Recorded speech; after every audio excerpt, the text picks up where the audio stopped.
Hello everyone, welcome to all of you from Rajasthan Public School. I am Rajesh sir, your math teacher, and we were on chapter number 9 whose name is integration. This is part 7 and we were going according to revised syllabus. So let's start. So today we will see some special type of integration, कुछ विशिष्ट प्रकार के समाकलन.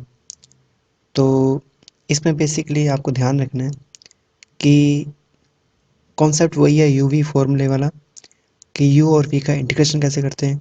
But जैसे यहाँ पे आपको दिख रहा होगा ई raised power a x sine b x है, उसका अगर इंटीग्रेशन करना पड़ जाए तो फर्स्ट और सेकंड मान के हम या u और v मान के हम इसका इंटीग्रेशन कर सकते हैं. बट इसका आंसर काफ़ी लॉन्ग प्रोसेस के बाद मिलता है, क्योंकि ना तो ये टर्म एलिमिनेट होएगी जल्दी से, क्योंकि ये साइन कोस रिपीट होता रहेगा, और ना ही ये टर्म एलिमिनेट होएगी, क्योंकि ई रेस्ट पावर ए एक्स का इंटीग्रेशन कर लो या डिफरेंशिएशन कर लो रिजल्ट सेम ही मिलता है.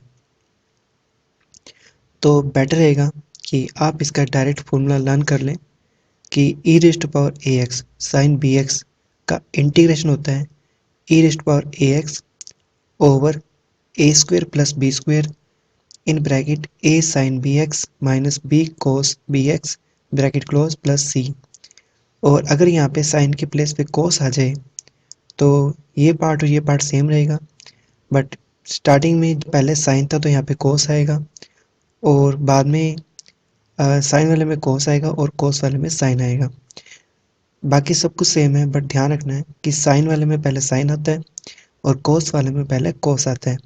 और एक प्लस माइनस का भी ध्यान रखना है कि साइन वाले में नेगेटिव आएगा बीच में और कोस वाले में पॉजिटिव आएगा. बाकी सारा फॉर्मूला सेम है. यहाँ पे कुछ 3 इम्पॉर्टेंट इंटीग्रल्स दे रखे हैं. इसमें थोड़ा डाउट है कि ये सिलेबस में है या नहीं, क्योंकि आपके सिलेबस में क्वाड्रेटिकेशन अगर किसी रूट में है तो वो टॉपिक कट कर रखा है, तो इसको एक बार स्किप कर देते हैं, और कभी सैम्पल कोई पेपर आएगा तो उससे आइडिया मिल जाएगा कि टॉपिक आएगा या नहीं आएगा. अब आते हैं क्वेश्चन पे. एग्जाम्पल 45. इसमें ई raised power 3x sign 4x का आपको इंटीग्रेशन करना है. अगर आप फॉर्मूला भूल जाते हो तो फर्स्ट और सेकंड मान के कर सकते हो.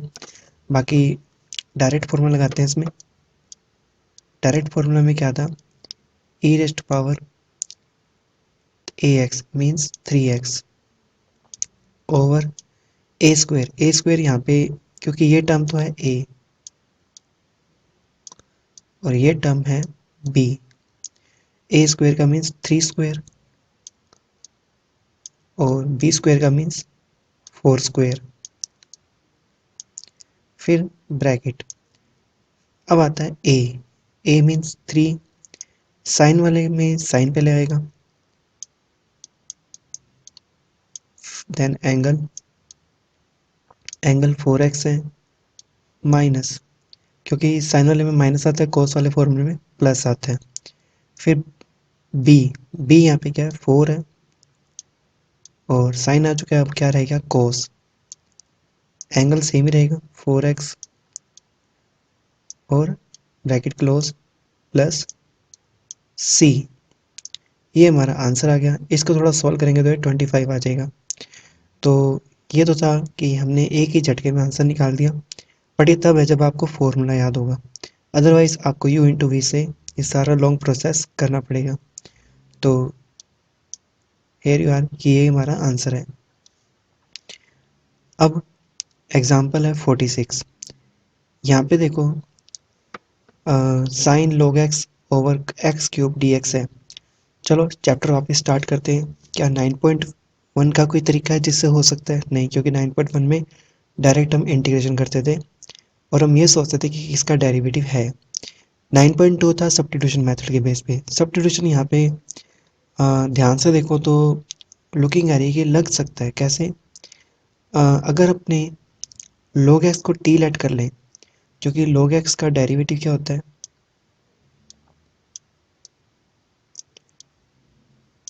log x का डेरिवेटिव होता है 1 ओवर x. तो ऑलराइट, यहाँ पे हमें एक्स क्यूब है तो एक एक्स इसे बोरो कर लेंगे तो वो 1 ओवर एक्स बन जाएगा. तो यहाँ पे बेसिकली क्या होगा, log x को हमने t लेट किया है, या फिर वी कैन से दैट कि x किसके इक्वल होता है, e रेस्ट पावर t के, और हम इसका डेरिवेटिव करते हैं तो x का हो जाएगा dx और e रेस्ट पावर t का हो जाएगा e रेस्ट पावर dt। अब क्वेश्चन में चेंज क्या आ रहा है, क्वेश्चन में चेंज ये आ रहा है कि साइन तो एज इट इज था, log x के प्लेस पे हमने t रख दिया और dx बन गया हमारा e dt, और ये जो x था, एक्स क्यूब था, वो बन गया e रेस्ट पावर t उसकी पावर 3। अब मैं आपको कह रहा था कि यहाँ पे log x का डेरिवेटिव 1/x है, तो इससे भी हो जाएगा। कैसे हो जाएगा देख लेते हैं कि अगर हम log x को लेट करते हैं t, तो इसका डेरिवेटिव 1/x dx इक्वल हो जाएगा dt के। और एक कॉन्सेप्ट यहाँ पर ये भी है कि अगर log x t के इक्वल है तो log की प्रॉपर्टी होती है कि x किसके इक्वल होएगा, e रेस्ट पावर t के। अब ये ऑल वैल्यूज हम कहाँ प्लेस करेंगे इस क्वेश्चन में, तो यहाँ पे साइन तो एज इट इज रहेगा, log x के प्लेस पे हमने t लेट किया है, dx क्या बन जाएगा यहाँ पे, dx बन जाएगा x इंटू डी टी, तो यहाँ पर आ जाएगा x into D T. Okay, अब यहाँ पे नीचे है एक्स क्यूब, जिसमें से 1/x को हमने डी टी लेट किया था, बट इसका x तो हम यहाँ पे इंटू में लगे थे। अब यहाँ पे एक्स क्यूब है वो बन जाएगा, चलो एक बार इसको एक्स क्यूब ही रहने देते हैं। ओके, यहाँ पे एक्स से क्यूब कट हो रहा है तो यहाँ पे रह जाएगा स्क्वायर, और sine t d t over x square. अब ऐसा तो हो नहीं सकता कि आधा क्वेश्चन टी में और आधा क्वेश्चन एक्स में हो, हमें या तो पूरा क्वेश्चन टी में कन्वर्ट करना पड़ेगा या एक्स में। तो एक्स की वैल्यू फाइंड करते हैं, यहाँ पे ये रही एक्स की वैल्यू, एक्स की वैल्यू क्या है, ई रेस्ट पावर टी, तो ये बन जाएगा e raised to the power 2t, क्योंकि पावर कितनी है, 2 है इसके ऊपर। अब ये ई रेस्ट पावर 2t न्यूमरेटर पे जाएगा तो ई रेस्ट पावर माइनस 2t हो जाएगा, e raised power minus 2t into sine t d t. अब आपको डायरेक्ट इंटीग्रेशन करना है, तो मैं आपको बताता हूँ ए की वैल्यू तो है यहाँ पे -2, और बी की वैल्यू टी नहीं है, बी की वैल्यू 1 है, क्योंकि कोफिशिएंट देख रहे हैं हम टी का। तो फॉर्मूला क्या था, ई रेस्ट पावर ए टी, ए की वैल्यू -2t ओवर ए स्क्वायर प्लस बी स्क्वायर, यानी कि -2 का स्क्वायर प्लस 1 का स्क्वायर, इन ब्रैकेट ए, ए मीन्स -2, साइन एंगल वही रहेगा सेम टी, फिर कोस आता था, फिर बी, बी 1 है, 1 इसलिए लिखा नहीं क्योंकि doesn't matter, cos angle, angle कितना है टी प्लस सी, ये हमारा आंसर आ गया।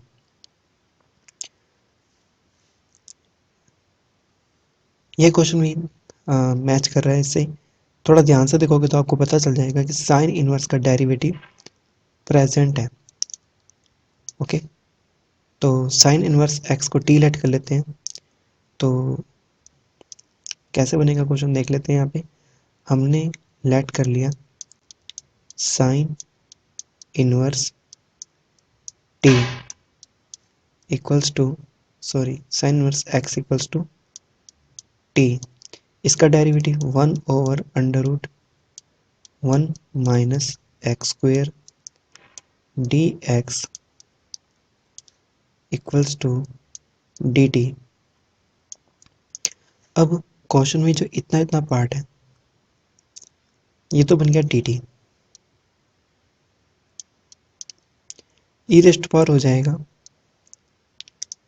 T, but what about x, तो एक्स की वैल्यू कैसे निकलेगी, एक्स की वैल्यू यहाँ से निकाल सकते हो आप, अगर साइन इनवर्स एक्स टी के इक्वल है तो वी कैन से दैट कि एक्स इक्वल होएगा साइन टी के। तो यहाँ पे हम इस एक्स के प्लेस में पुट करेंगे साइन टी। ओके, अब आपको पता ही चल गया कि यहाँ पे लगेगा डायरेक्ट फॉर्मूला। यहाँ पे ए की वैल्यू 1 है, ऑल्सो बी इक्वल्स टू 1, दोनों ही 1 है। अब डायरेक्ट फॉर्मूला लगाओगे, डायरेक्ट फॉर्मूला लगाने पे हमारे पास ये आंसर आ जाएगा। अब टी की वैल्यू आपको वापस पुट करनी है, जो कि क्या थी कि टी इक्वल था साइन इनवर्स एक्स के। तो यहाँ पे मैं आपको बताया तो यहाँ पे एक्चुअल में हुआ क्या है, साइन टी तो एग्जैक्टली एक्स के इक्वल है, यहाँ तो कोई प्रॉब्लम नहीं आएगी आपको, आपने एक्स पुट कर दिया। बट टी की वैल्यू जो साइन इनवर्स एक्स रखेंगे तो ये चीज़ कैसे आएगी, मैं आपको समझा देता हूँ। यहाँ पर है कोस और ब्रैकेट में आ रहा है साइन इनवर्स एक्स। हालांकि अगर आपने चैप्टर 2 को अच्छे से समझा तो आपको पता चल जाएगा कि बेसिकली हो क्या रहा है यहाँ पे। आप यहाँ पे ट्रायंगल बनाओगे और राइट एंगल ट्रायंगल बना लेना, क्योंकि साइन होता है base over perpendicular over hypotenuse. तो परपेंडिकुलर एक्स मान लेते हैं ये हमारा, और हाइपोटेनियस अपने 1 ले लेते हैं। तो बेस की वैल्यू आ जाएगी under root 1 minus x square. तो अगर आप इसको कोस में कन्वर्ट करते हैं तो ये बन जाएगा कोस इनवर्स। और कोस के लिए अपने क्या राइट करते हैं, बेस। बेस यहाँ पे है under root 1 minus x square over hypotenuse. Hypotenuse यहाँ पे 1 है और आउटर में कोस था। अब कोस से इनवर्स कैंसिल हो जाएगा, हमारे पास रिजल्ट आ जाएगा under root 1 minus x square. तो दैट्स वाई कोस टी को इसने under root 1 minus x square write कर दिया। तो ये इसका आंसर आ गया। एग्जाम्पल 48। एग्जाम्पल 48 में आप डायरेक्ट आंसर लिख सकते हो, हालांकि इसने काफ़ी लेंथी किया है, बट अपने डायरेक्ट आंसर राइट करते हैं इसका। फॉर्मूला आपको बताइए कोस का, सबसे पहले e raised power 3x as it is रहेगा, ए स्क्वेयर। ए यहाँ पे क्या है 3 है और बी यहाँ पे क्या है 4 है। ओके, 5 से आपको कोई मतलब नहीं, क्योंकि x का कोफिशिएंट देखना है अपने को, वही b होता है। तो यहाँ पे आ जाएगा ये b है। ओके, तो यहाँ पे आ जाएगा 3 का स्क्वायर प्लस 4 का स्क्वायर इंटू ए। ए मीन्स 3, कोस के फॉर्मूले में कोस आता है। फिर आपको राइट करना है एंगल, और एंगल यहाँ पे 4x नहीं लिखना आपको, 4x प्लस 5 लिखना है, क्योंकि कंप्लीट एंगल राइट करना है आपको। और फिर प्लस आता है, फिर बी। बी यहाँ पे कितना है 4 है, फिर आएगा साइन, और फिर आपको लिखना है एंगल। एंगल यहाँ पे क्या है 4x plus 5 bracket close plus c. ये आपका बहुत ही जल्दी आंसर आ गया। ओके, तो इसको थोड़ा सॉल्व करोगे तो ये 25 बन जाएगा। ओके, तो आंसर देख लेते हैं। आंसर आ गया e to power 3x over 25 into 3 cos same angle plus 4 sine same angle plus c. तो हमने बहुत जल्दी आंसर निकाल दिया। एग्जाम्पल 49 आपके सिलेबस में नहीं है, क्योंकि क्रूड के अंदर क्वाड्रेटिक इक्वेशन का डिस्कशन नहीं है बेसिकली। ये एक एग्जाम्पल भी नहीं हो सकता, क्योंकि इसको जब थोड़ा सिंप्लीफाई करते हैं तो अंडर रूट में 1 प्लस टी स्क्वायर बन रहा है, क्वाड्रेटिक इक्वेशन बन रही है। तो इसको भी स्किप करते हैं। एग्जाम्पल 51 को भी स्किप करना पड़ेगा, क्योंकि इसमें रूट में 4 माइनस टी स्क्वायर आ रहा है। तो यहाँ पे ये एक्सरसाइज कंप्लीट होती है। और एक्सरसाइज 9.7 के क्वेश्चन मैं आपको होमवर्क के लिए दूंगा, और बाकी बाद में देखेंगे। Thank you.